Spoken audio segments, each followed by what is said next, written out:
Good evening and welcome back to Garblag Games. Welcome for your first time if you've never been here before. And if you haven't, why not? Please immediately pause this video and go to Garblag Games YouTube channel. Check out the previous videos in this series, if nothing else, and hopefully see all the other lovely games that they've been playing and go and look at those. Although I'd say leave the rest of those until you watch the Star Trek gotten up to this point and carry on with this video first. This sounds like a good plan to me.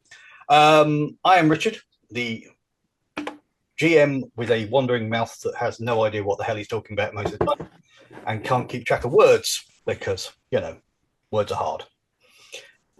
So let's introduce my players. Let's start with Rupert. Please introduce your character and tell us what you did with your advance that you got for the end of the last mission. I am Hanan Esser, a Bajoran science officer, and in my advance, I have taken a new talent of transportership. Cool. Just as a point to note, you are an engineer. Did I not say engineer? You said science officer. Oh, I'm so sorry. Sorry, that's me. just, I'm the science officer. Yeah. So, yes, Sure. I'm an engineering officer. Yeah. Sorry. Why am I suddenly having this feeling of Nick's character turning into a Sheldon and Rupert's character turning into Howard? Howard? Yeah. You don't have a degree, you're only an engineer. Exactly. Okay, so Jan, would you care to introduce your character and tell us what you do? Okay. My character's name is Ngao. I'm a Cation Starfleet officer working in security. And I spent my advance on insight so that I know even more than I already did. Wonderful. Especially about how to manipulate the replicator to make cat carriers that come out looking like jump shuttles. They're cute. And when we did that, we actually got the names of several of the shuttles of the ship because they were all themed after the shuttles on your ship. So, Nick. I'm Nick. I am playing a Vulcan science officer, Ensign Scott. For my advance, I took a talent called Studious, which means that if I obtain information by spending a threat, I get to ask an additional question.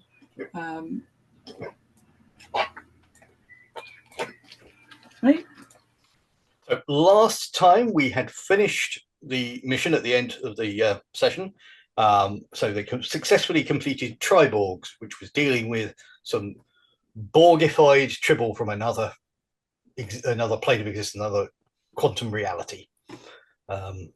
Lots of time spent chasing around, trying to capture them, dealing with the people who had been assimilated by these Borg Tribble, and sending the Tribble back after having de-assimilated the crewmen.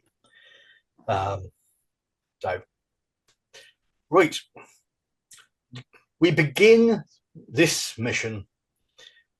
We're seeing the group, specifically you three. At the moment, Ensign Thatcher is busy doing something in the med bay. Maybe he'll join us later, i.e. next session.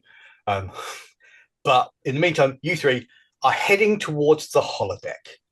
You have been given orders to do some maintenance on the holodeck, clear out the filters, all those sorts of things, fix any small glitches that might exist within the holodeck. And you arrive at the specific holodeck, you'll be told holodeck 2, and you can see on the display holodeck in use. Now you know that because the information you've been given and what's on the display, the people who were using the holodeck last should have finished by now.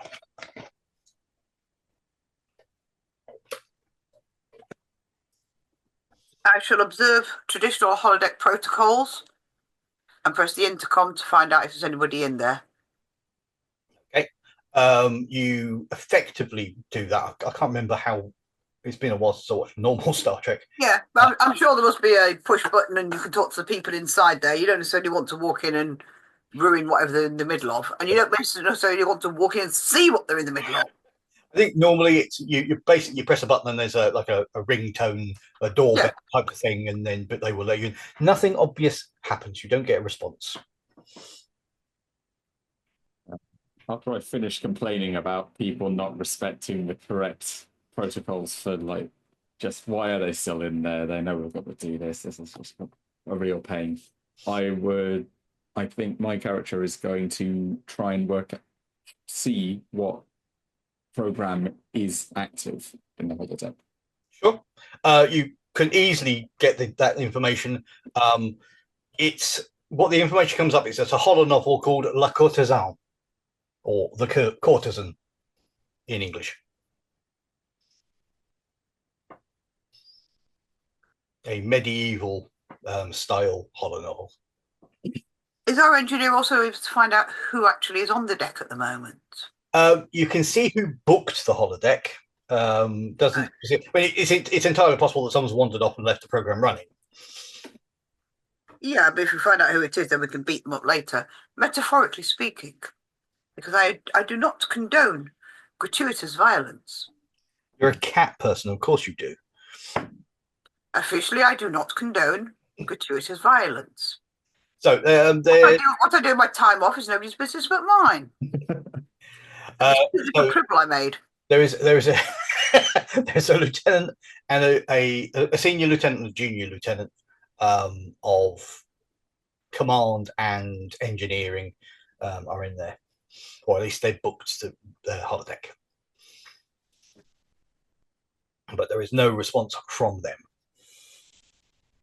I think Ensign Tanana is going to be particularly cautious about going ahead with this, seeing as it sounds like two bosses in my department are in there. And possibly enjoying a little French liaison. May we? God, you're it. Because you will. Is there like a? You that we will. Is there, Richard? Is there the equivalent of Red Dwarf where you can look in and see what they're playing? No. No. You've got. I'm going to just to open the holodeck. I'll open the door. I'll just open it. The door opens, and you are in a courtyard, a castle keep style courtyard. It's nighttime above. You can see the banners just sort of moving in the wind as they hang against the walls. There's the sound of a night owl, and some dust goes across the courtyard as a breeze goes through. So when we go in, are we all kitted out in medieval gear now? No, you have to actually do the costume. Oh, okay. Oh well. Well, I guess look, I'll say to these two, look, there's no one here. Come on, let's have a look around. Okay. In theory, you could instruct the computer to switch the program off, replicate some uniform or some costumes if you wanted to get into costume to do it. Because it seems a waste to not do that. I think Ensign Tanana is going to be quite worried about disrupting anything and being spotted if everything is fine. So Tanana is going to be very on board indeed with changing into period appropriate clothing so that at least from a distance look like NPCs. Yes. Can I program the computer to change me into just like a suit of armor, one of the medieval suits of armor? Then at least they won't see my face. Like if it could create the costume, but you'd have to get into it. Sure. Does anyone think that's a bad idea? Right, I'm totally going to do that one. While you're doing this, the door shuts behind you, and where the arch is now a wall attached to the stables, effectively. All right. So, and as you adjust your clothing sufficiently, or your uniform sufficiently to get into your costumes, probably more a thing for Tanan and Ngao, because a suit of armor you can probably shuck on without worrying about the uniform you've got, because but as you do this, there is a wolf whistle from a balcony above, and a voice says, "That looks interesting. Come up and see me if you want to have a good time."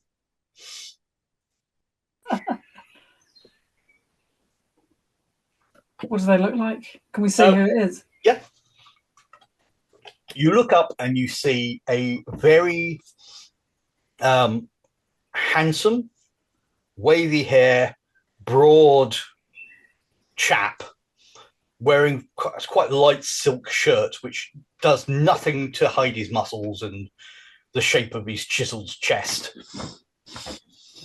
You know, he's got the Is it clinging to his buttocks at the back? Sorry? Is it clinging to his buttocks? You can't tell, but your imagination says probably. Okay. Wow. And he's got the cleft chin and the carved jawbone and all that sort of stuff. Ugh. He's a chap. I'm guessing he's not the one of the two people that booked the room, no? No, this is not one of the officers. So is it like he's like just an NPC Yep. in the game? Yeah. Okay. Yeah. Tanan's gonna be like, well, that's a development. Is he waiting for us to do something, or is he sort of staring? Is he staring at us, or is he just? He's looking down very much. Is there a set of steps or something up to the? Not outside, but there is a doorway nearby, which is, you know, a reasonable assumption that will lead to a set of stairs up to his room. I go and look for a set of stairs. Tanan, who is still very cautious about looking out of place, asks the computer to replicate a potato bag with a hole in the top and sides, so that you can just quickly shut that on. No problem. Okay. The potato bag is put into the program. No worries. So Ngao moves over to and into the door. What are the rest of you doing? I'm following Ngao. Okay. I'll say up to the guy. Have you seen anyone else come here before we came in? I have seen a lot of people come here. Okay, where did those people go? Well, there are a number of rooms which some of my friends are entertaining in. We did have a pair who were not interesting. They were not bad to look at, but they just didn't engage with the story with our advances properly, and so we had to put them in the jail. Okay. Where's the jail? Sort of just generally points to where Vaguely that way. Yeah. All right. within the building, All right. down, kind of that sort of thing. All right. I'll say thank you, and then I'll follow the other two in this big unwieldy suit of armor. Clonk, clonk, clonk. No problem. So you guys head into this part of the keep, and you do find a set of stairs going up. As you're going up, you are hearing noises from varying other rooms that sound like people entertaining and being entertained. You hear one person, "Oh, Mr. Darcy." Okay. Could everybody roll me a reason and what would this be? This is the problem with things like this. There's not really a skill for some of this stuff. It's a reason or insight, and let's call it. Unless someone's got a pastime that's relevant to literature or fiction, let's call this engineering, because there's computer programming involved.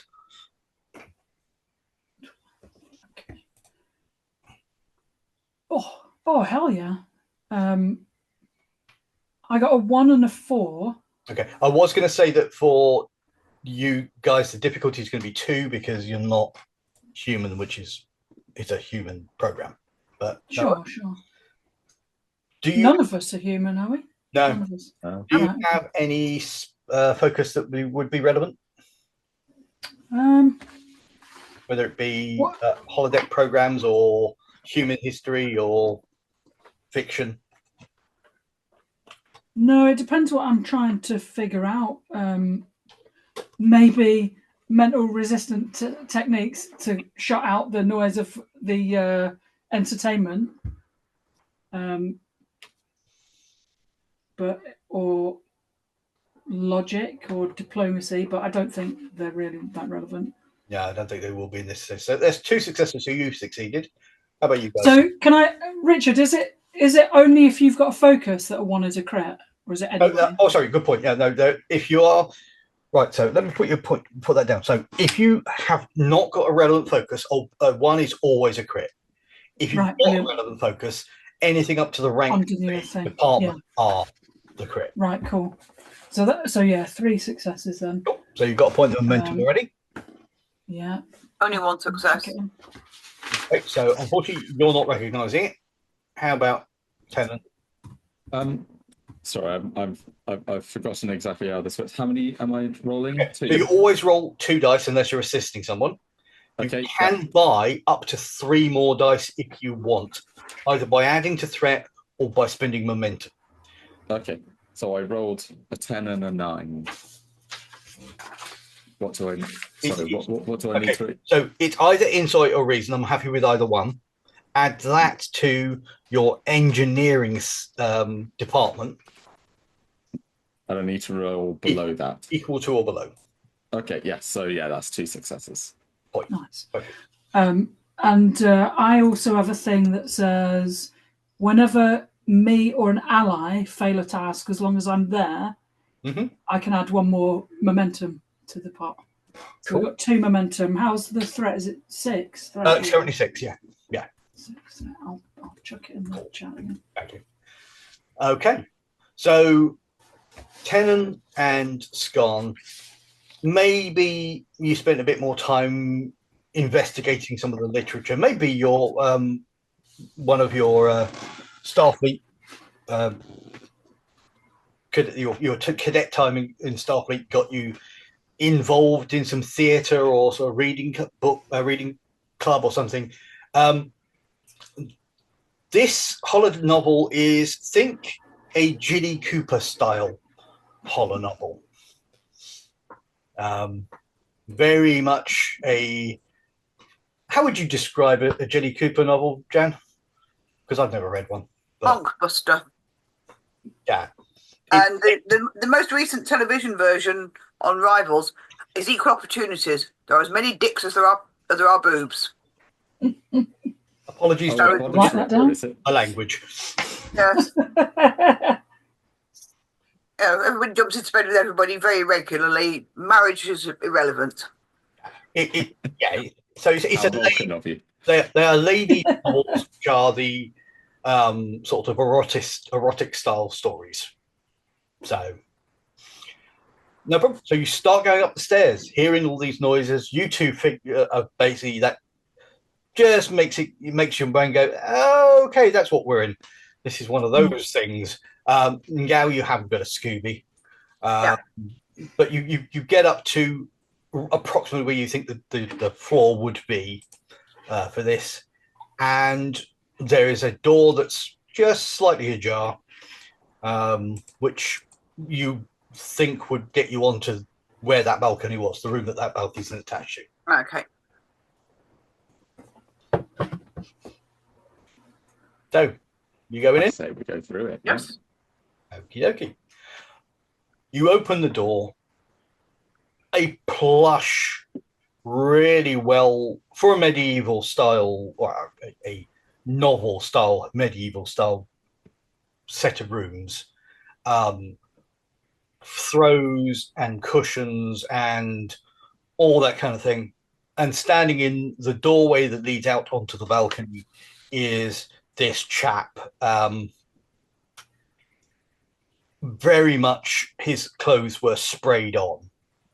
They're leaving nothing to the imagination. And he has nothing to be embarrassed about. He's a very well written hollow novel character. And there are a number of there's a couple of ladies, another couple of gents just reclining on these sort of shalong or beds. Yeah, there's a combination of furniture. One or two of them on their own, a couple together, just gently, amorously, nothing exuberant. And you walk into that room, and there are hands reaching to you from varying pieces of furniture.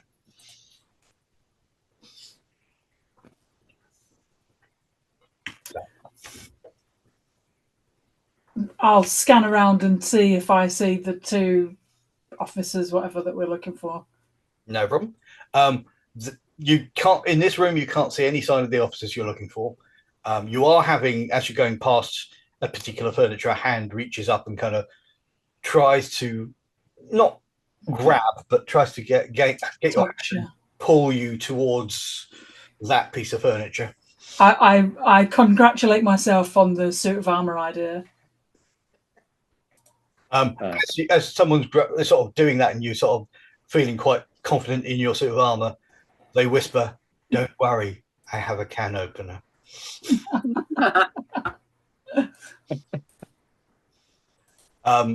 Tanana is swatting away at the hands with what I don't know. Ooh, this one's playing hard to get. Me likey.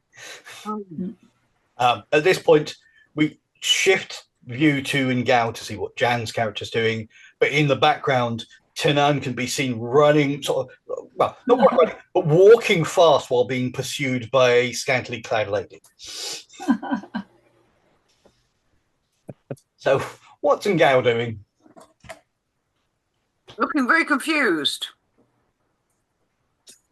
Someone is stroking just the back of the neck, just sort of as it the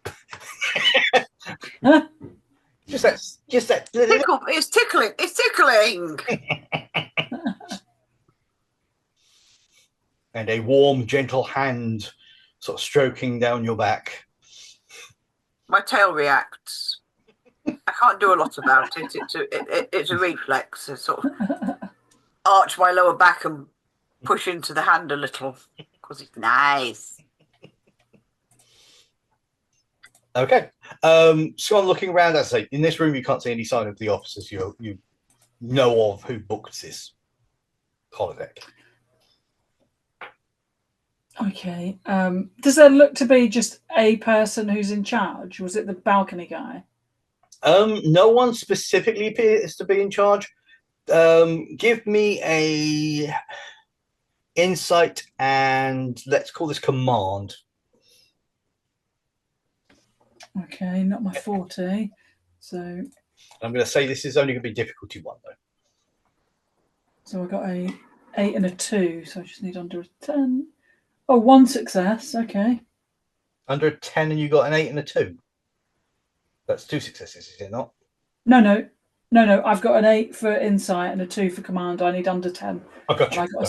I got a 6 and a 17. I thought that's what you'd rolled. No problem. No, I wish. So looking, I'd say there's no one specifically appears to be in touch, but they do appear to be deferring slightly to him. He is. I'm going to roll a dice here, so I'm going to say, just on the odds and the way these things tend to be written, I'm going to say 1 to 7 Jan, to 14 Nick, the rest Rupert. Okay. He seems to have a lot of interest in Tanan. He's moving towards Tanan with purpose. Oh. The shirt is, without him actually doing anything, the shirt is just slipping slightly off his shoulder. And sort of starts to slowly pull his limbs into the potato sack. Shrink into more of a prop stance in the corner, sort of trying. Okay. You're being seduced. There are a number of holodeck characters trying to seduce you. It looks like Ngao is not really fighting it as much as the rest of you. Yeah. But Yeah. I mean, basically, what do you want to do? There's a we can concentrate on this scene and have you guys being seduced or trying to avoid being seduced, or you can move on to do other bits. And Yeah, can I say to the fella, because I can see Ngao's quite happy there, but I can see Tanan's like really not. So if this fella's like approaching Tanan, maybe I could like just put a hand on the guy's shoulder and say, look, he's with me, and we are going to visit the jail. Can you point us in the direction of the jail, please? that's disappointing. I mean, I don't mind him being with you. I mean, it's more, Three's company and fun. Sure. Maybe on the way back. Oh. You'll be here all day, right? Oh, yes. I'll hold you to that. Sure. Aww. I'll look over at Ngao. Ngao, we're off to visit the jail. Are you coming, or are you going to stay here? I suppose 2 more minutes. Sure. I set a timer. Oh, I can't set a timer. I'm in a suit of armor. I count. I tap. Is a roughly metallic tap sound? Yeah, tick tock. Fingernails on the arm, on the inside of the armor. Yeah. No problem. So you manage to leave this room. There are a number of slightly disappointed holodeck characters as you leave. Do we have to drag Ngao out? We have to usher her out. I come, but I'm somewhat reluctant. That was nice. Well, there you go. On the way back, they're expecting us again. Okay. And you have the name of the holodeck program, so you know. Yeah. Yes. So you move your way through this castle, this keep. Mostly, it's quite quiet. Your foot falls on concrete, on the stone of the castle floor. Some areas where there's actually wood floorboards, creaking as you go that way. Occasionally, there's a noise of people having fun, having a bit of a party, having a bit of a moment, and the crackling of the torches as you go through where the torches are lighting the area. And you follow that down. He gestured downward, so you follow the stairs, a different set of stairs down, trying to find this thing. So let's have this be I'm going to call this insight and engineering again, because it's kind of how is this thing built?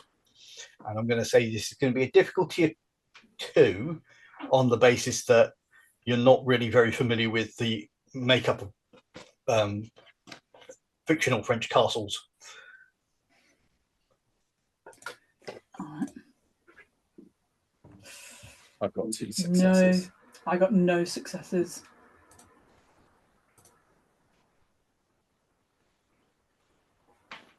Got 1 success. Okie dokie. So Tanan, you maybe you were reading in the book. Maybe you did one of these book clubs and you spent some time afterwards going, oh, that's interesting. I wonder how that was built. That's a very interesting design, or whatever. You get a bit of an idea, or maybe it's just the engineer's mind that you've got.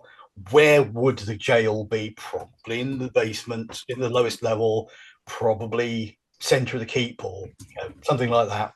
You follow it down.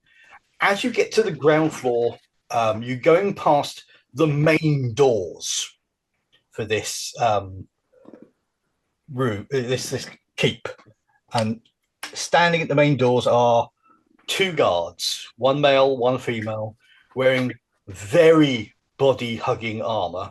It's designed to be sort of not quite anatomically correct, but there is certainly on the chest. There's the whole muscle design on the armor and all that kind of thing. Absolutely chiseled jaws and broad shoulders, very long, languorous arms. And as you come down the stairs, there's a a reaction, and the noise of two people shifting position slightly, and they're kind of more leaning against the corners of the gate of the door as you go past, and you feel their eyes following you as you go there, and this slightly laboured breathing. But you continue moving on, and you find another large, quite heavy set door, which you easily open with the traditional as the door opens. You go into a darker area. This area is not well lit at all.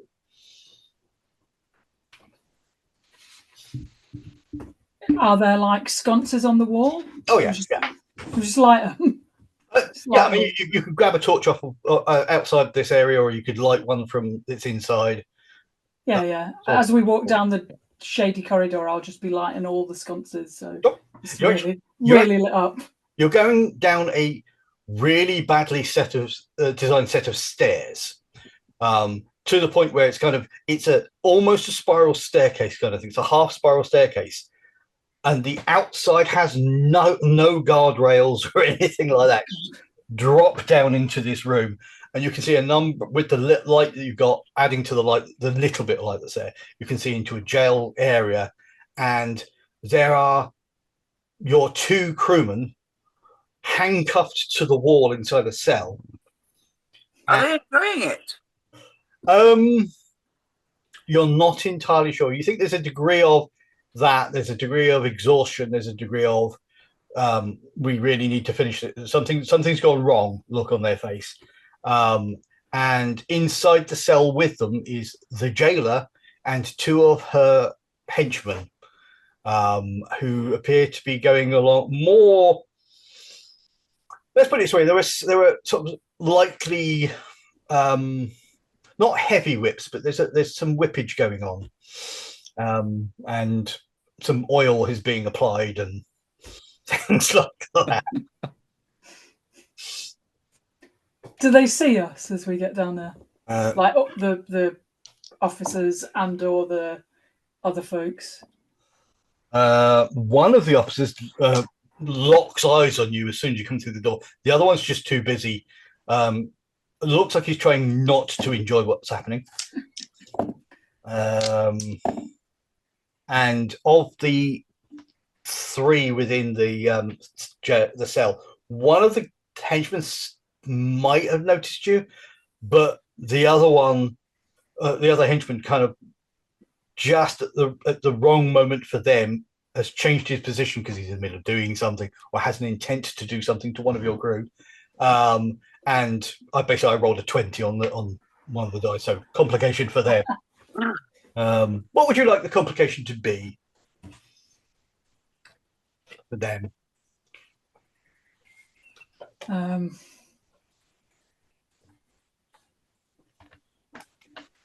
mean, lose a weapon, but it's a bit formulaic, isn't it?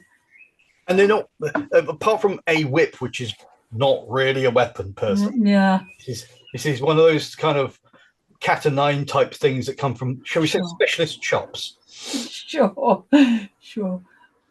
What else is in there? What is in the jail cell? There is basically you've got two actual cells, which are the traditional sort of iron bar style thing, wrap around, attached to the walls, the ceiling, and the floor, up against the wall of this room. There's also what looks like an Iron Maiden, and a couple of what look like, well, you would think that they were the rack, but the additions to these things look slightly less torture-y. Sure. What I mean. And if we get down the stairs, is there like a door into the jail, or do the stairs just lead straight into the jail? Doors lead straight into it. As you get closer down, you can see that there's the traditional weapon rack for the guards to put down any uppity prisoners, with a table and chairs and all that stuff. But all the stuff on the weapon rack are not spears or swords or cudgels. They are various things. Yeah. I Yes. think All right. Tanan's gonna say that we should strategize here, guys. We should try and come up with a plan instead of just walking straight into this. They can already see Yeah. us, but let's have a quick think. Give us some examples, Richard, of a complication that isn't just drop your weapon. I mean, one of the complications, one of the things you can do is, because you can buy off complications, you could effectively spend my threat to get rid of the complication as exists. Okay, we could do that. So we just spend 2 of your threat. Yeah, so to his get rid threat of goes that down. complication. Yeah, so you reduce Let's do my that. That's one. And other things you could do are things like very distracted. Oh, like make a. Oh, not make a. Yeah, Trade. there's a lot of different options. So basically, just the lights go out at an inopportune moment, or one of them trips over and knocks himself out, or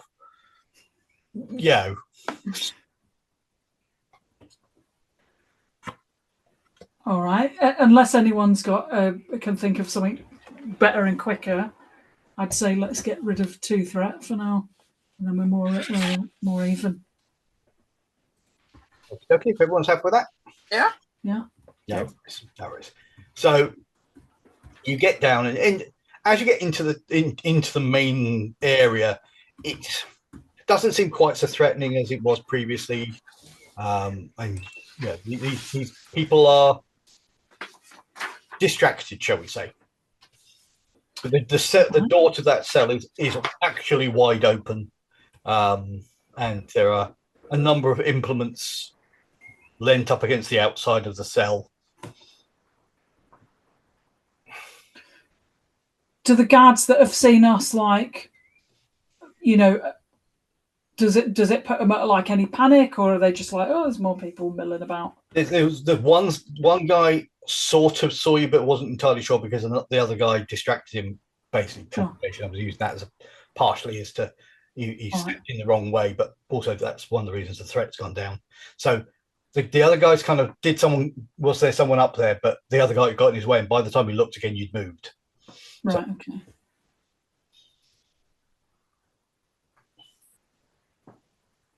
All right then. Strategy ideas. Anyone? Distract, seduce, extract. Yeah. All right. Who are you planning on seducing? I think, well, Scones in the suit of armor, and they all seem to be pretty happy with suits of armor, so I reckon Scones could do the seducing. Yeah. Sure. All right. I'll stomp down the stairs then. Clonk, clonk, clonk. No problem. To BRB. Just gonna go and find the cat. No problem. Has she gone? Well, I can't see her. Oh, sorry. We have to medicate our cat due to hypothyroid problems. Oh. So she's gone somewhere. She might have gone into the bedroom. We have to do it twice a day, so 9 o'clock morning and evening. So that's fun. Do you want to take a second and go and find her? Yeah, tell you what, let's briefly pause this and then we'll return. Right. Although it's a bit early to do a pause, but if you guys want to do a bio break or something like that, we will be right back. So, apologies for that break. Scone, what are you doing? Well, I think I will just like. Are you guys planning to extract our fellow officers, whatever? I was planning on seduction not seduction, extraction or distraction. Yeah. Not sure which. Right, okay. So then I guess I'll just like, walk straight up to the sexy Valkyrie lady and be like, right, I need to have a word with you about some protocol. I'm just like bullshit so that her attention's over this way. Okay. Let's make that I'm going to say that's going to be a daring and command roll. But it's going to be difficult. Okay. And don't forget, you can buy extra dice if you want to. Yeah, I might do. gives you that extra little chance, and also more likely to earn more. So yeah, I'll buy 1 dice. Can I use a focus of composure to try and keep shit together in front of this woman? I'm good with that. Yeah. So I get 3 dice. I'm going to spend 1 of the momentum we've got. So I need. What did you say? Daring and command. Yes. Yeah. 10. So I need 10 or less.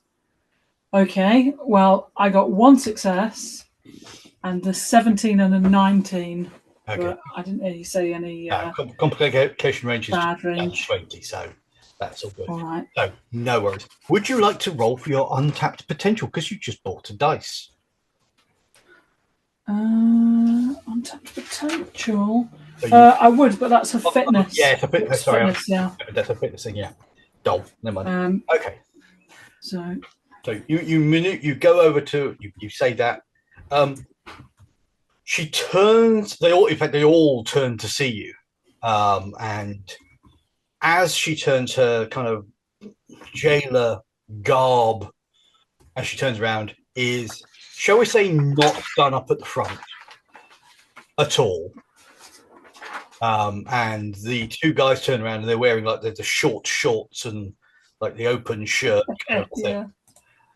And her eyes light up in kind of a, hello, I wonder what you look like under there. Shall we find out? And your 2 officers behind go, hello? It's not what it looks like. We tried to end the program. I say to the Valkyrie woman, I've never seen these 2 people before in my life.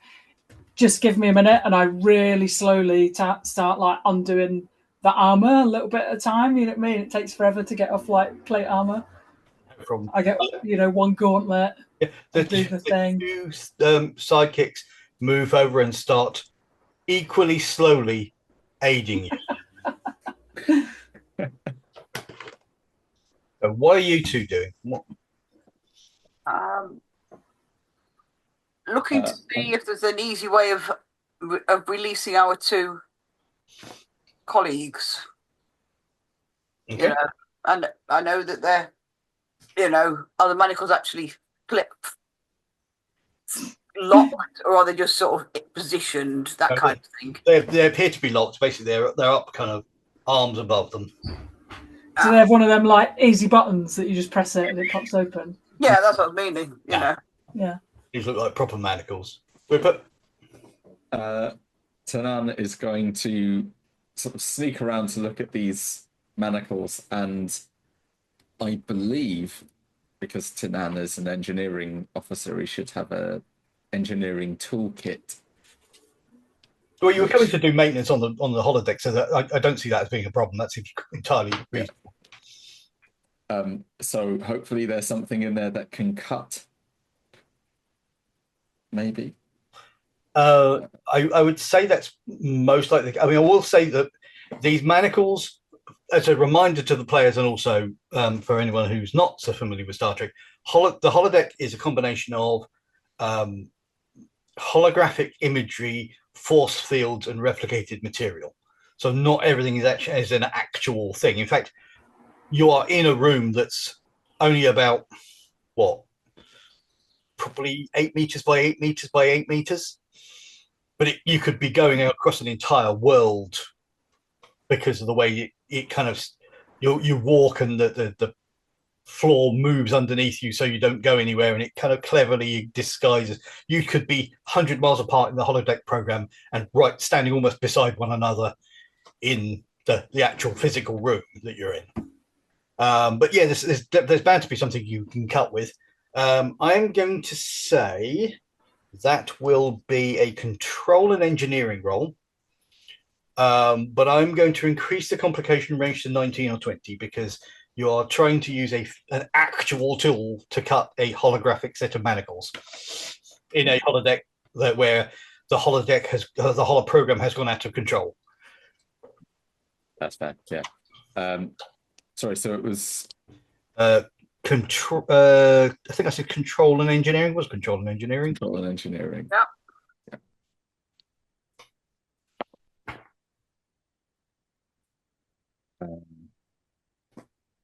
Oh, I think that's possibly one. Sorry, what? How does the complication? What was the thing that you said? If you roll a 19 or a 20, then there's a complication because I've increased the range. I see. No, so I got a 16 and a 5. Cool. So that's one success, I think. Yeah, which is all you needed. So no problem. You whilst that's happening, I mean, it's quite odd that there's Scon standing in his armor in the doorway to this cell. It's not blocking the entire thing, and there are two of these henchmen gently, slowly, almost sensuously removing the armor at very glacially slow pace. But somehow, without them actually worrying, you squeeze past. You go up. You pull out this like a little sort of fusion cutter type thing, and you're just cutting through these manacles.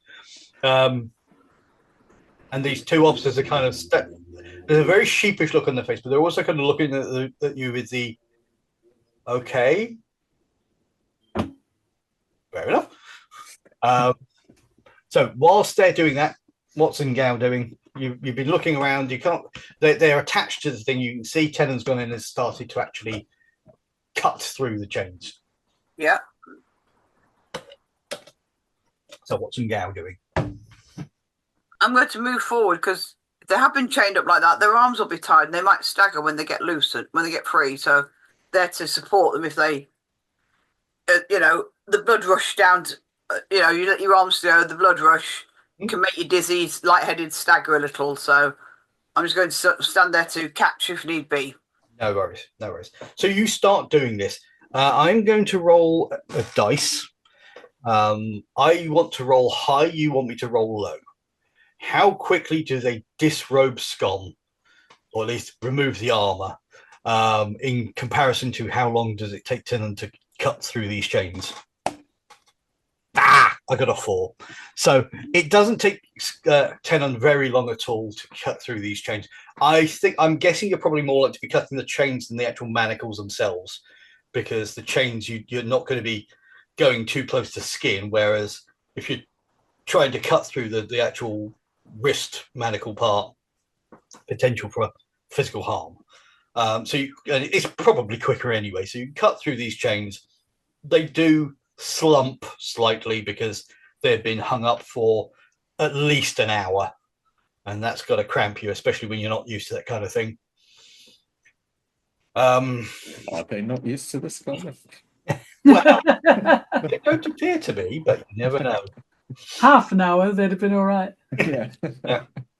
And you start doing that. What is Scon doing with as the last of the armor is being peeled off? You're currently down to, I'd say they're probably going to start at the sort of head, shoulders down, top down, removing the armor. You've got the sort of the weight, the belt downwards still on currently. All right. So, I can see now these two have managed to free those two. Yeah.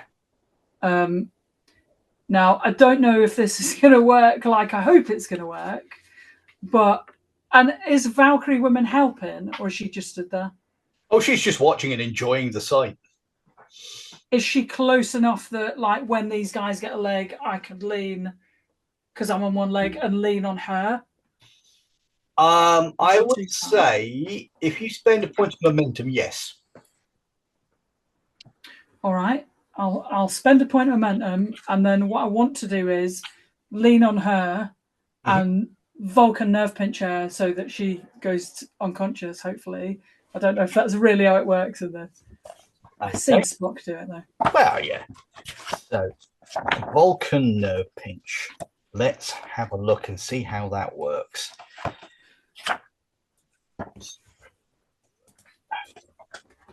Nerve pinch. Here we go.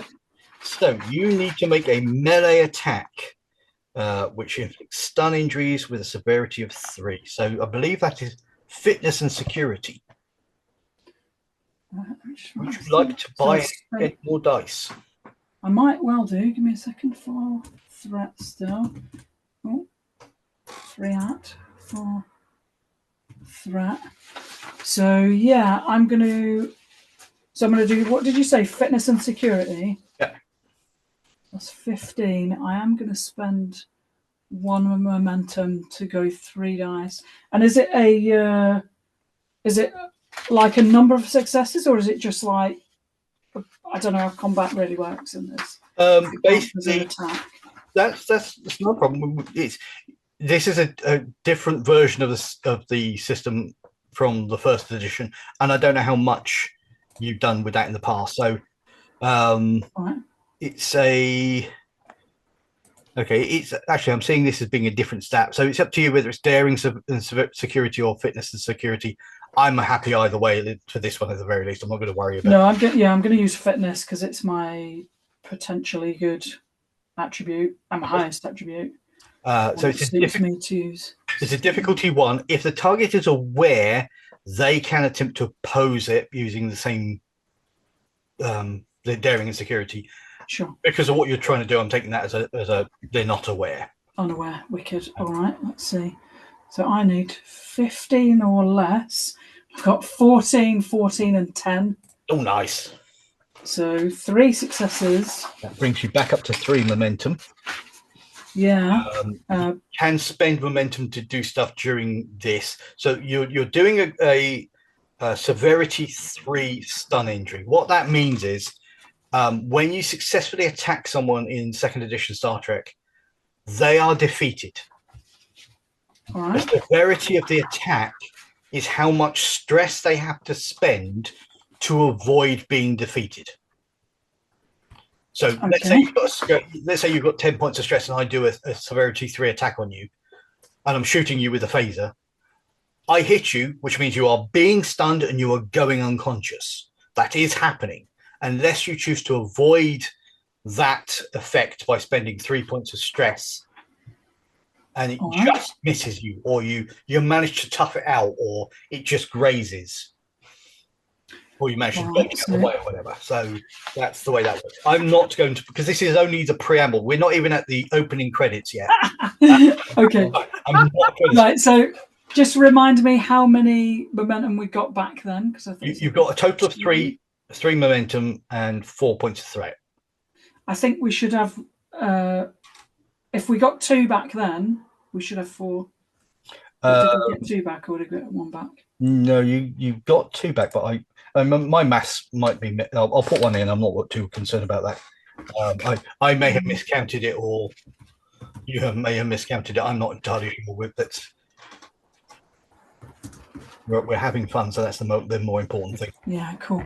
And because I did the fitness thing, now I get to do the untapped potential, which is roll a d20, is it? Yeah, roll a d20, and you want to roll equal to or below your fitness. So I want 11 or less. Yeah. Right, let's see. 6. Boom. Okay. So you get a point of momentum for your untapped potential. So the jailer slumps under your, shall we say, caress? Yes, I very carefully, assuming there's some kind of lying down area, I will lay her down very carefully on the There's a couple of bed racks that are not designed for stretching people, shall we say. Sure. And I say to these 2 other guys, oh dear, she seems to have fainted with the amorous atmosphere. Just lay her down carefully. Okay, they look at one another. I'm going to give them a dice roll. Do they figure this out? Oh, God's sake. I've only rolled for 1 of them. 2 dice, just straight roll. A 20 and a 20. Oh, no way. I think he has not one Scooby. He has not one Scooby. He is quite happy with that. The other guy he's only got 1 success, and he said, look, he's not so sure, but the complications for the other guy, I'm just going to say, yeah, they're just Oblivious. One of them, the one who's absolutely completely oblivious, goes over to the jailer and starts tending to her, mopping her brow, while the other one is hands on the next part of armor with a confused look of, are we still doing this or not? If it's the last bit of armor, I'll help him get that last cumbersome leg off. You've got everything from the waist downwards still on. It's just Sure, okay. part was probably one of the thigh plates or Sure. something like that. But I'll say to him, hadn't you better help her?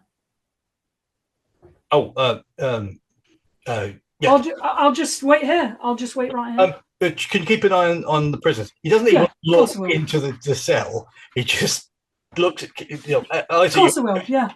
No problem. So the two henchmen are dealing with the now Vulcan nerve-pinched jailer, and Tennant and Ngao both have one of your officers apiece sort of being held up. They are in very sheer silk shirts and trousers. The shirts are hanging off of them in a very stylistic manner. And what you're doing with them.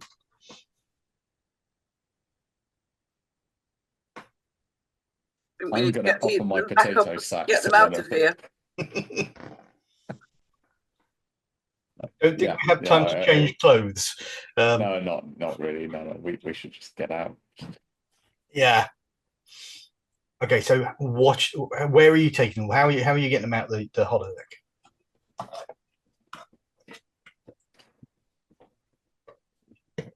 We haven't tried to end the program yet, have we? You haven't. They did say it wasn't working. Yes. So I guess just running up the stairs is the option, isn't it? Are there other exits? From the cells, no. Okay, no problem. You head up the stairs. When you get to the top of the stairs, you can see to where that front door is, and the two guards are still there, and they are currently not looking in your direction. They're looking outside of the gate. Now, as a reminder to the players, because obviously you may or may not have watched recently or at all the appropriate Star Trek things, the holodeck has got, you move that piece of brick out of the way, and that's where the control, where one of the maintenance panels is, or you open this door and it opens in, it's very much, it's supposed to be high tech. It's a holographic, massively high tech holographic thing, but it's almost this brick that looked completely out of place. You pull that out of the way and there's a panel there, an LCAR's control panel. Move the brick and push it and hit the appropriate button. Okay. So you go over to the wall. You can roughly see which one it is. You remove the brick or remove the thing that covers the. But in fact, let's say there's a tapestry in this particular case, and you move the tapestry aside, and literally behind the tapestry is this LCAR's control thing. I will need I'm going to say this is going to be control and engineering, and it's going to be difficulty 2. Okay, 5 1 dice, please. You most certainly can. Is anyone helping, or are you? I'll assist if I can. Sure. If we can, yeah. So control and engineering, you roll for this because you're assisting. You roll 1 dice, Rupert. You can't buy additional dice because you're assisting, and as long as Jan gets successes on her roll, any successes you roll will count. 2 successes. Okie dokie. Nice. So have you rolled, Rupert? I have. I didn't get a success. Okay, no problem. I got a 20 actually, if that matters. I think. Oh yeah. Okay, so let's start with. I believe Nick, you said you have a talent that if someone fails a task, you get a point of momentum. I do. Does that count if someone's just helping? Oh, good question. I would say yeah, because he's rolling a dice. Yeah. His attempt has failed. I may be doing that wrong. Michael, do let us know if you're watching this. So, okie dokie. So you move over to this console, and whilst maybe Scon's holding it back, or one of the other officers is holding this tapestry back, Ngao starts fingers dancing across this console. Kenan, you move over and you know what you're doing. You're an engineering officer. This is your bread and butter, and you move over and you almost press a button which completely resets everything Ngau's just done, as you feel a warm, gentle hand in the small of your back, which makes you jump. And looking behind you, one of the guards has noticed and has stepped up and is paying attention. I guess Tanan is going to try and keep the guard occupied. Okay. So no problem. We have a, lacy curtains closed over that scene as you see Tenon sort of guiding the guard out of camera shot, and there are noises of lip smacking and ooh. What is a buffet? Indeed. Whilst Ngao successfully goes into the console and disengages the issue, it basically resets the console controls, end program, and there's and just the whole thing just dissipates, and it's just you guys standing in the holodeck with your two officers. They're still in costume. You guys are now just in your normal uniforms, and minus any bits you may have taken off to get into your costumes. But if that's the case, that it's still lying on the floor, and it's just the black room with the yellow lines, the grid mark across it. And transition to opening credits. Following this, we hear the voice of the captain. Captain's log, stardate 27134.9. With a nearby subspace array down for maintenance, the El Cajon has been assigned to receive incoming communications from the Mutara Deep Space Relay, which has been the sole communications link between us and the Delta Quadrant since Voyager's return. Each transmission has expanded our knowledge of the Delta Quadrant civilizations beyond the logs of the Voyager's crew, and my crew is very excited to experience messages from across the galaxy. So you've gotten past this several hours later. It's not. We set aside that moment. You've done your maintenance. You've gotten your crew out of the holodeck. And how's Tanan looking? How is Tanan looking? As though he has crossed new horizons. No. So yeah, your ship is going to be dealing with this. There's the contact with the Delta Quadrant, and the crew, the command crew have offered, because of the excitement of the crew and how unusual this thing is, to pipe the transmission that they receive through the internal comms. So everyone can listen into this window into the other side of the galaxy. So what are you guys doing leading up to that? I will say there's a couple of things going on the ship at the moment. On top of that, a team did an away mission on an asteroid, and they returned with some kind of sample, which is currently in one of the science labs.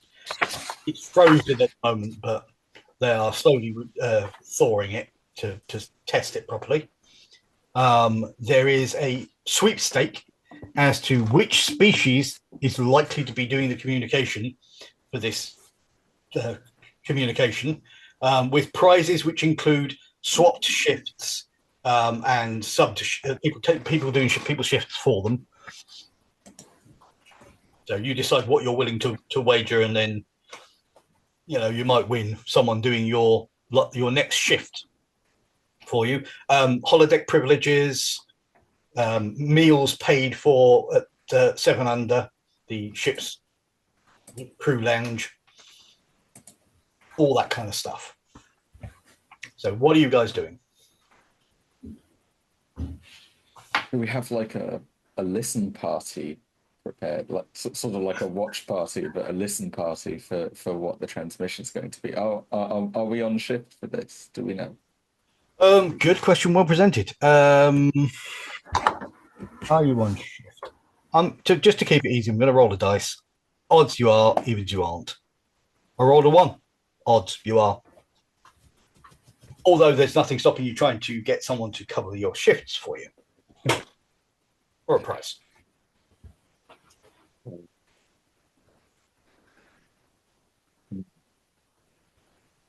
I think it's going to be expensive to try and get all of us not on the shift, isn't it? Probably. Well, if we don't have any like specific like orders on shift, I am going to go to the science lab or whatever and have a nosy at this sample. That's something that, you know, I'm fascinated by. Sure. I'm not too bothered about the party or whatever, so I'll go off to do that. No worries. No worries. Jen? I'm at the party. Okay, you are on shift, but there's been talk of doing a party. Yeah, I was see if I can suss out where it is and maybe sneak in for a little bit later on. Okay, dokie, no problem. So the time is approaching. Scon is in the science lab. Tenon, you are just doing your normal. I was going to say that I probably not unlike the actual Lower Decks characters, just been really enthused about trying to make sure that absolutely everything that I am working on that's got anything to do with receiving a transmission, I've really gone to town on. I'm just sort of nervously hovering around my superior officer who is looking at this communications equipment and being like, no problem. Absolutely, you're doing your best Samanthan Rutherford impression, and you're being on it. You know. Oh, there's a slight variance. Let me just change. Yeah, scrabbling off into a Jeffries tube to change that component out quickly, and no problem. That's fine. You're completely disregarding what he saw in the chateau with his senior officers. Just staring straight up at the ceiling whenever I'm next to that particular officer. Yeah, just.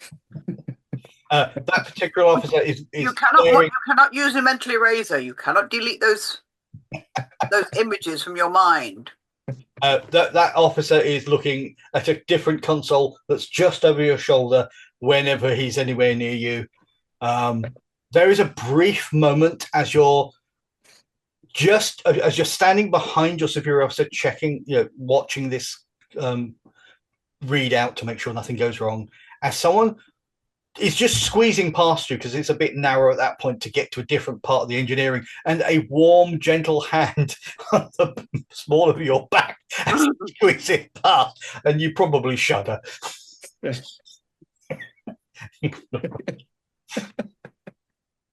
But no problems. Ngao, you're just doing your normal, keeping an eye and hoping to pop into that party when it's on. But yeah, normal patrolling, but trying to see if I can maneuver my shift as it goes in that kind of direction at some point, and I can maybe stick my nose in and have a little. Sure. No worries.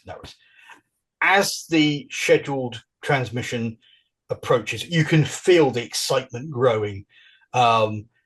Everyone is just really excited about what's going to happen, and who will be the person on the other side of the communications. Will it be Neelix, or will it be someone else that we haven't met yet? And what will be the species, and all those kinds of things. And about 15 minutes before the transmission is due to begin, the ship receives a transmission.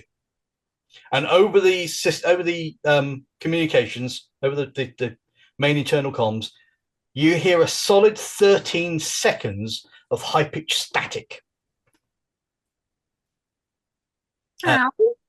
It does cause noticeable discomfort, but it doesn't cause any damage.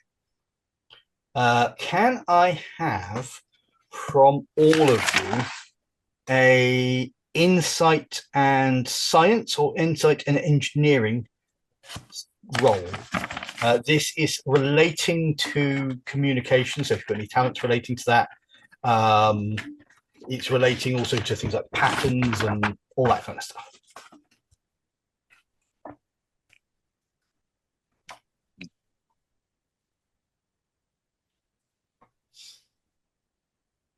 This is insight and engineering or science, did you say? Yeah, that's correct. Okay, I have 2 successes and also a focus in subspace mechanics. And I think these transmissions from deep space would be well, maybe not, I don't know, but certainly. I'm happy to accept that. There is a subspace component to the communications. So yeah, no worries. Do you have any of your? Did any of your dice roll equal to or below your engineering department? Yes. Okay, so that one counts as 2 successes, or each one. So I got 4 successes then. 4 successes, no problem. I don't have enough momentum to give you, so what I'll do is I'll put 1 point in because you're now at a full 6, and I will say there's 2 points of instant momentum which you have to use or lose. And you can do things like ask questions, create a trait, things like that. Build the dice roll. Okay, no problem. Nick, did you roll? Yeah, I got 2 successes. Okie dokie, no problems. So again, a 3rd point of instant momentum, which you guys have to use. So the obvious piece of information you get first is you two notice patterns in the static. There's a pattern there. It's not just something's gone wrong and there's a horrible static mess. There's something in the background you can almost but not quite hear. Well, we're not in the same place, are we?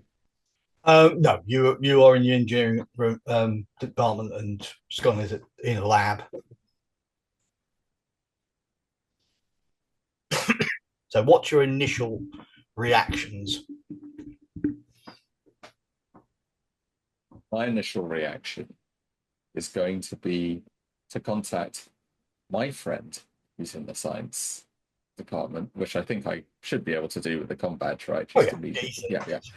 Immediately contact Scon and say, "Hey, that wasn't my fault. Just gonna say it now." I never thought it was your fault at all. I'm gonna try and clear this up a bit up here.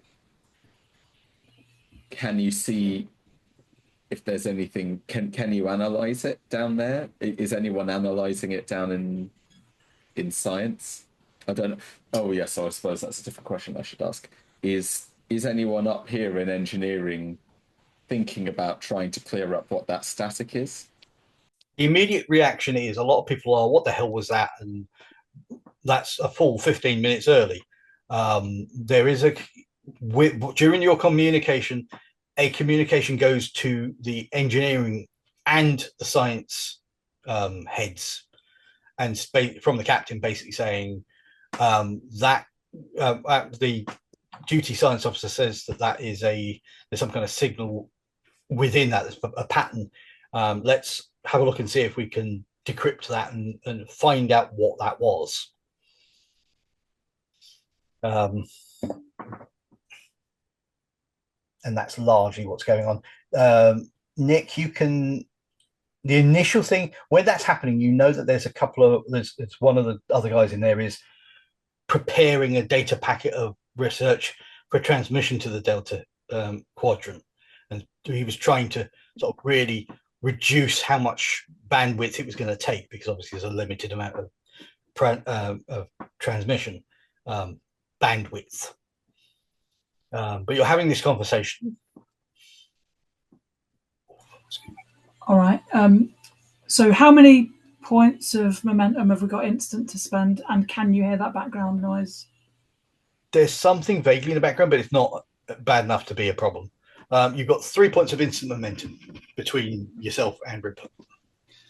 Right, okay. So, like, do I think it's clearly come from outside? It's not something that has happened. Like, is this one question? Like, it's not something that's come from the inside of the ship. It's something that's come from outside, where the. I'm happy to take that. I think with your understanding, with your successful dice roll, I'm not going to charge you a point of momentum unless you need me to just help reduce them.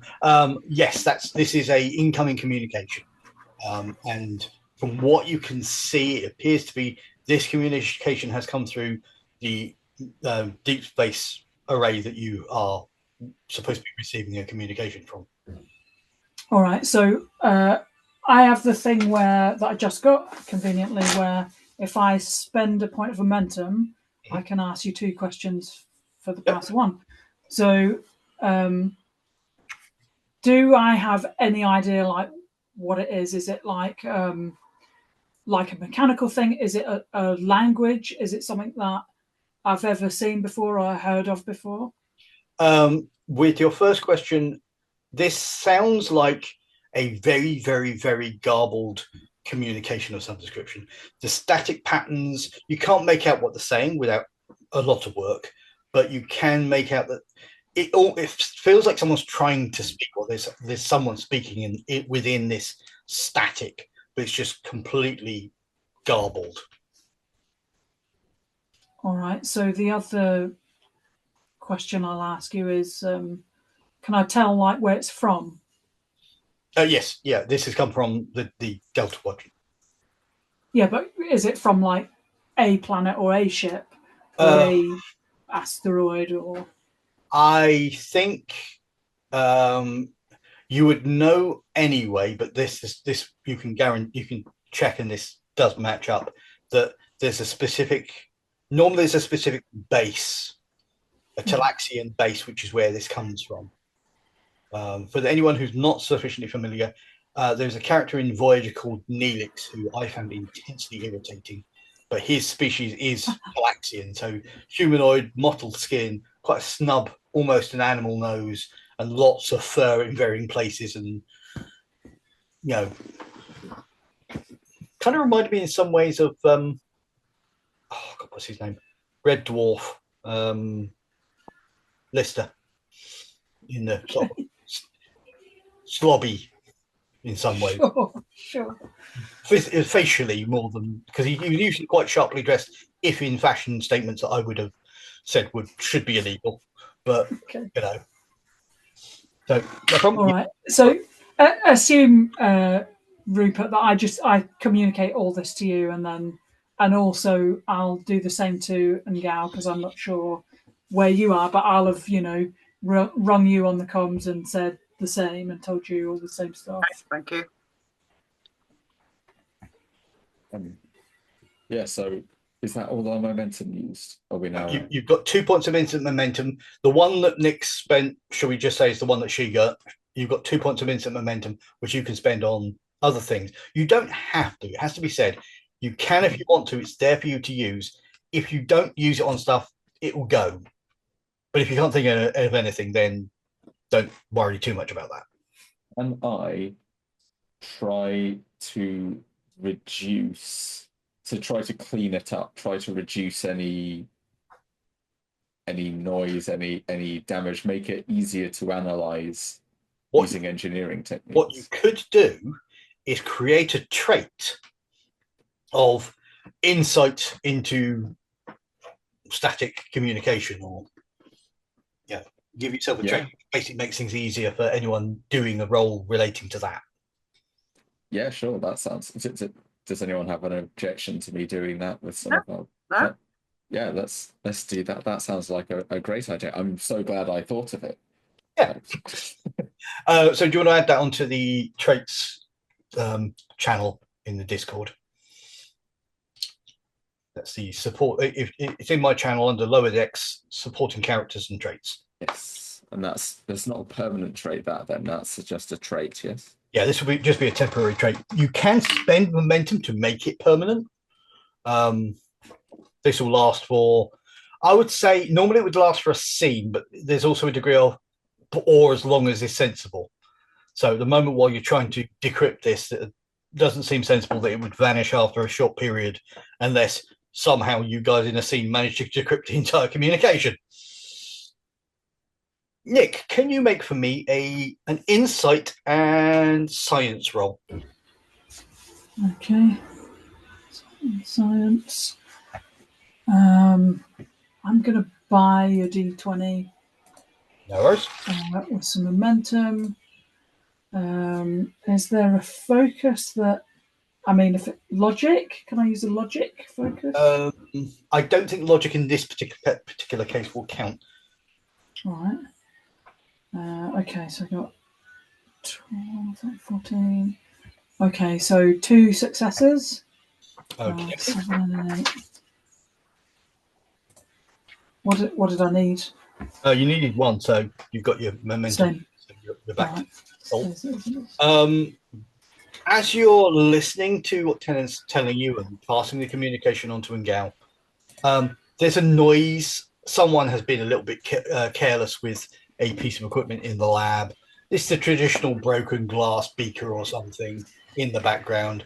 And half of the science team, briefly before the chief science officer gives them a look, do the traditional British in a pub thing when a glass gets broken behind the bar. Yay! Kind of thing. Before they're looked at by they feel the eyes of the chief science officer, and they quiet down. And that's something you don't need to roll for. But what you do notice is when you kind of automatically look in that direction, you can see that the science officer who's there is standing there with a look of shock on his face, as his arm seems to be atrophying at a visible rate. Oh dear. Okay. And what's everyone else doing? Do they see him? At the moment, no one else has noticed this because they're too busy with talking about what's going on and the broken glass being looked at by the boss and getting directly back to what they were doing, so the boss doesn't tear them a new one. Sure. Okay. Like, do I know the basic medical? What do? Do you just ring the medical bay straight away and say, look? I think the most likely things would be to quarantine. Yeah. At the very least the person or everyone in the room if they're in a specific room. And then start trying. Medical staff can be involved, but normally it's quarantine and then see if you can figure out what's causing it and try to stop it, if you see what I mean. So is there like a button you press to seal this room or whatever? You give a command to the computer. It's a vocal command. Yeah. All right, I'll do that, and then I will, ring the medical people that know what they're doing and report it. As soon as you enunciate that command, the computer confirms, and you can hear the force fields going up and the doors going into lockdown. The chief science officer turns and goes, "Ensign Scon, would you care to explain why we've gone into lockdown?" And then he spots your. Yeah, I just point him towards the guy's arm. Do I see like? Was he like touching something? Did it look like that made him? He is standing in front of basically a glass secured observation area. So you put things in there that you're not too sure about or that need to be kept. Contaminants, that sort of thing. Sure. Or contaminants or suspected contaminants. A fume hood, really. Sorry? Mm-hmm. A fume hood type thing. Yeah. And looking at that, you can see that the thing that's broke, basically a piece of equipment has fallen and broken a side of this thing. And inside this is some kind of, almost like a Petri dish, but a slightly larger, think a cat bowl kind of size of the thing. And the sample that was brought back from the asteroid has defrosted and is leaking small rivulets out of through the breakage. Okay. Is there like another container, another sample thing? Undoubtedly, you can Are you going to put it there, or going to get someone else to do it? God no, God no. I mean, atrophied arm guy, you're already atrophied arm. You know, do you want to just chuck it in that other box? I think he would While need the more than one arm guys to are do on it, the and he's a bit distracted with the fact that his arm is now kind of twisted and yeah. Is there such a way of like using the transporter beam to just beam it from there into the other box? Yes, you could do that. It's going to be slightly dangerous, so the complication range can be increased, and it's not going to be easy. But you can absolutely try. Right. Well, I think rather than just sit here waiting for the medical people to turn up, I might just try that. They're not coming in. You quarantined the lab. Right, They're going to be talking to you from outside. Through some glass. Can we, when Thatcher was facing off with some tribbles before Triborgs, he force field around like a certain bit. Can we force field around the atrophied arm guy and the containment thing as well? I'm going to spend a point of threat and say no. Basically, because the area you're in, there's only so many areas they can add that kind of thing. All right. So, and I feel like being mean.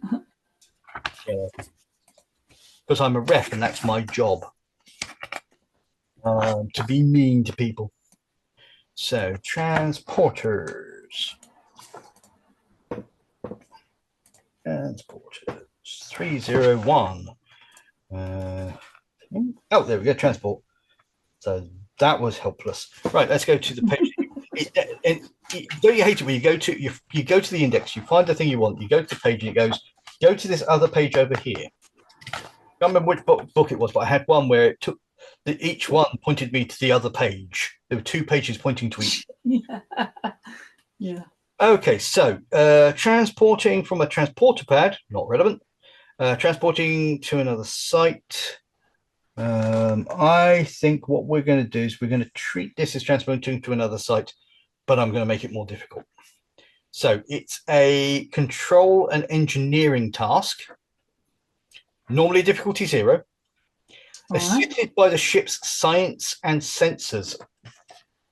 I will need to dig out the ship's stats for that, but they are on the Discord. So no, that's a different thing entirely. I'm reporting all this to you guys as well in case you have any like good ideas. Okay, thank you. This Okie dokie. So the ship sensors and science. So if someone wants to roll for sensors and science, that is a total of 12. So you're not transporting for a transporter pad to another site. You are okay, so I'm going to say this is going to increase the difficulty by 2 because you're doing a site to site transport without a pad to another location without a pad because you're trying to put it into another thing. So it's difficulty 2, but I'm also going to increase deflector shields block transporter use. I'm not going to say that counts because you're inside the area, and there's got to be something that helps you do that. But the complication range is going to be, again, 19 or 20 because there's a dangerous... All right. So does someone want to roll the ship first? Yeah, I'll do the ship. Was it total of 12, you said? Yeah, 12 or lower. On a single dice. Success. Okay, so you're starting with 1. So All right, and it is it's a D2, but we can leverage a trait to make it easier. Is that how traits work? Yes, if you have a trait you think would be relevant, you can. It can make things easier. If I'd said because the deflector shields, because of the force fields, you can't do it. You could have used if you've got a trait that's relevant, you could say because of this trait, that makes this possible. Yeah. So because of this trait that we made permanent last session, where we successfully completed Terran Universe transporter training, does that make it one easier? I think if this was a serious game, I would say no, because you're doing slightly different things. You're using a transporter, but it's stopping things from a different quantum reality getting, as opposed to moving contaminated goop from one thing to another. Okay. But because this is lower decks, I'm going to say yes. Brilliant. So that's a D1. Just in case you do want, or if I can do it for you, I do have the Transporter Chief talent, which allows me to reduce difficulty of a transportation task, but by spending threat. What I would say, not by spending threat, by adding threat. Yeah. What I would say is, if Tenon does it, it would be impossible. But with the trait that I've allowed Nick to use, the Terran Universe thing, you could then make that possible. And then but instead of reducing the difficulty by 1, it would make it possible. But then you've got your thing that allows you to reduce it by 2 difficulty. So you'd actually be rolling against difficulty 0 with a single success already. So you just do it and get a ton of momentum, hopefully. Do you want to do that? Do you want to do it from the outside? Well, so it's up to you, Nick. I think because yeah, gotcha. If you're actually doing it, you're the transporter guy. Yeah, I know, like, we're pals. So if I know that you've got your transporter, talent, that I'm ringing you straight away. Listen, do you reckon you could do this thing? Move this dodgy goop's like broken and the thing's broken. Can you beam it into another sealed unit or whatever? And then I'll stand right across the other side of as far away from atrophied arm guy as I can get.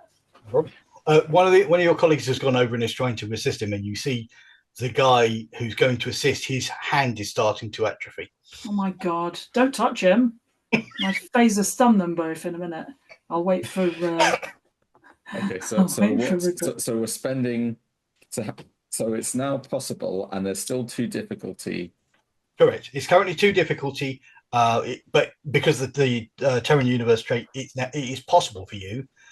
You've got 1 success from Ngao, who's assisted. If you can spend 1 or 2 points, add 1 or 2 points of threat to reduce the difficulty by 1 or 2. The advantage with doing it with 2 is you get an immediate point of momentum based on Jan's roll, and then whatever you succeed on your roll is additional momentum as well. Sounds like a good plan to me. Does that sound like a good plan to you? Gotcha. Yeah. Okay. Yeah, we'll do that then. So what am I rolling for? Okay. So I will also say, before I tell you this, remind you of the numbers you need to roll. You have got 6 momentum in the pot. So at this point, you're going to be getting another 1 back anyway. Do you want to buy additional dice? Might as well. Ramp up your chances of A, succeeding, and B, getting more. Yeah, sure. Yeah. So for 1 point, you get 1 bonus dice. For 2 points on top of that, so a total of 3, you get 2 bonus dice. And for the whole pot, you can get bonus 3 dice. I think I'll take 2 bonus dice because I quite like Sean. And I don't want them to atrophy to nothing. Yeah, no. I'll shoot them before they get near me, don't worry. Okay, so so what do I need to roll? Oh yes. So it is control and engineering. Control and engineering. So that is 13. I've got 14, a 15, a 20, and a 17. Oh my god. Okay. That's the least lucky roll I've ever had. Wow. So one of those is a success, I think.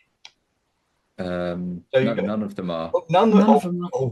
No, I think control is 8, engineering is 5, so that's 13, and it's 0 successes.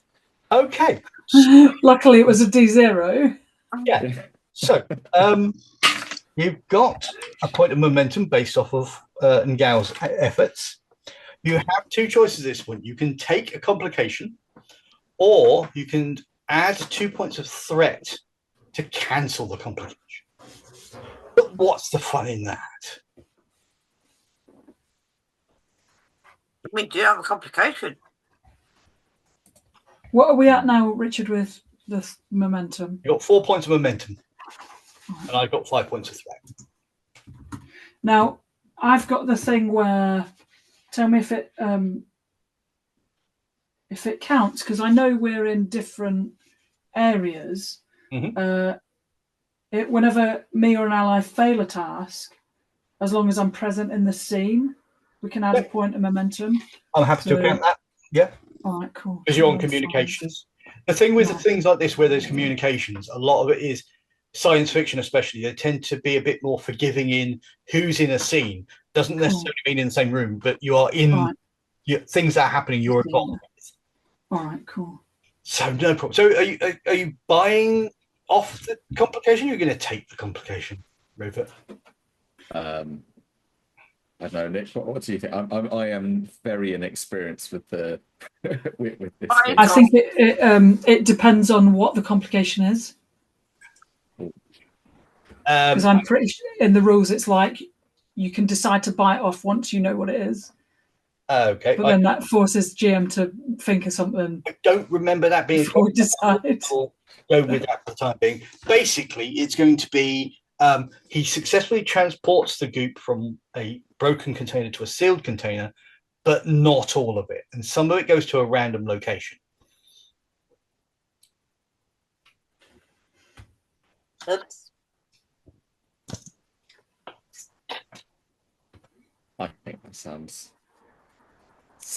exciting. All right, keep it. Yeah. No problem. I've only got to outrun all the other guys that are in this room. That'll be fine. So yeah, they'll be atrophied. So yeah, they can't run. Running on tiny little legs. The glow appears around the goop and in that broken container, and slightly around that broken container because not all of it's in there now. And there's a glow in another container that's sealed, and the goop is in there now. And then all of a sudden, alarms go off in the science lab, in the medical lab, and in engineering, and also security, but I was there to worry. Basically reporting contamination. Contamination detected in Section 3, Deck 2. Section Rupert, what's your guy called again? Tanan. So if you're calling him by his surname, well, actually, you're not even entirely sure. He's Tenan Essa. They are both traditional Bajoran first names. So you're not entirely sure what his first name is and what his surname is. Well, I'm sure we have a regular things that we call each other by. So I'll just say, like, Tanan, that was almost perfect. And then hear all the alarms go off. Contamination detected in. God, it's perfect. Why am I hearing alarms going off all over the ship? Contamination detected in Captain's restroom. At times like this, we must simply walk with the prophets. Okay. So, whilst this is happening, the chief engineer turns to you, Tenan. Essa, got a job for you. How are you with communications and audio analysis, cryptography, that sort of thing?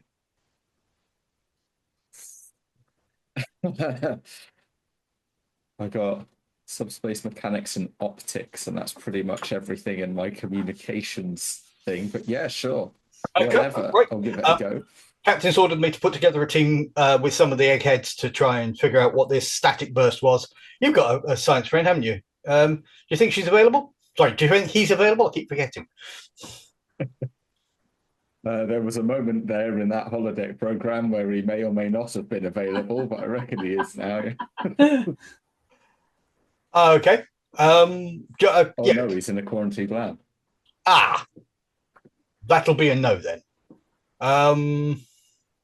Right. Do you know if your security officer friend, Ensign Ngao, is anything good with communications or?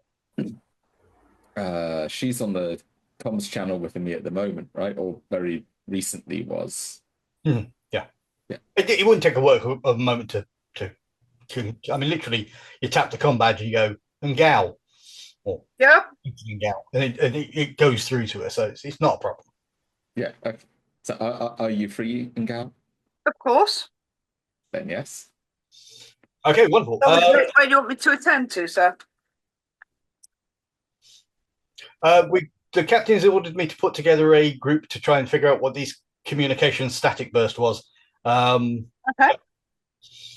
We're basically he turns to 10, and although the communication is still open so you can hear him, we're going to put together the team in secondary engineering room 3, because there's a lot of communications or communication adjacent equipment there.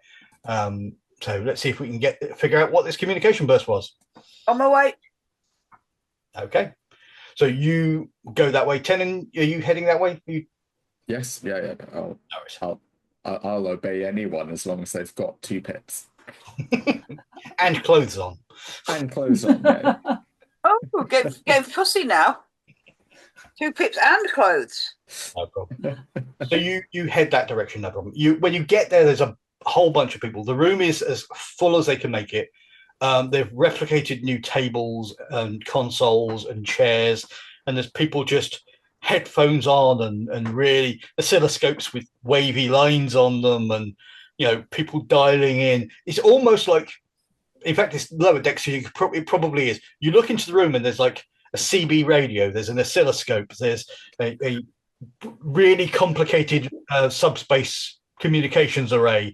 There's someone tin cans on a piece of string. That level of thing. As people are trying all different ways of trying to figure out what this is. So let's quickly go back to Scon. Scon, what you doing? You've got this thing in another thing. The 2 guys who have been atrophying are still have got atrophying limbs. The first one, it seems to have stopped with just the one hand. The other guy, his arm is continuing to atrophy, but at a slightly reduced rate. Can I tell if, remind me if you said this already, the second guy only started getting atrophy arm because he touched the first guy, not because he touched the goop? Correct. All right, cool. So, and is there any who's like the head of this the department or the highest rank in this room? The highest rank in it is the chief science officer of the ship. It's a female denobulan called Lieutenant Commander Sabra. All right, so I don't think. I mean, what I'll do is I'll just stay well away from them, and I will just advise everyone, don't touch those guys. Like, clearly it's contagious, and back right up and stay out of the way. If they look like they're coming over, I might panic and stun them. No problem. There's a lot of calls of these are your colleagues. They're in yeah. You're suggesting leaving them in this condition? We've got to do. No, I'm saying that they're going to be fine. Just don't touch them. I mean, we're in the science lab, right? Can we? We're quarantined in here, so we're not getting out, even though there's goop elsewhere. Can we start using the equipment to analyze it, figure out what's going on, see if we can figure out a way to stop it or reverse it or anything like that? Yes, you absolutely can. There is a communication link open now with sickbay. Okay, yeah. Once by this point the communication has been it's been done. They're involved in the conversation, and some one of you has explained what's happening, and so the leading virologist and people who are specialized in training in communicable and diseases and all that kind of stuff are on the call with you, and there's this kind of, you can all be involved. In fact, what I think I'm going to do, it's now just past 10, so I think this is a good point to call it, and then next week hopefully we'll have the medical officer with you. It'd be ideal at this stage. That'd be handy. Yeah, handy. That's too soon. So, thank you everybody for playing, my wonderful players. Thank you for watching. For anyone who may not be aware, today I saw that the Continuing Missions website, which is the leading fan / semi-official Star Trek website that has a lot of interesting things, including one thing I love is someone's done stats so you can play the Orville using Star Trek Adventures, which is brilliant. Yeah. But on that website, the session 0 of this game has been put up by Michael Disbuke of the Continuing Missions and the Star Trek line. So thank you very much, Michael. We're very much appreciated. And we will look forward to seeing you all next time. Take care. Awesome. Thanks for Bye. LLAP.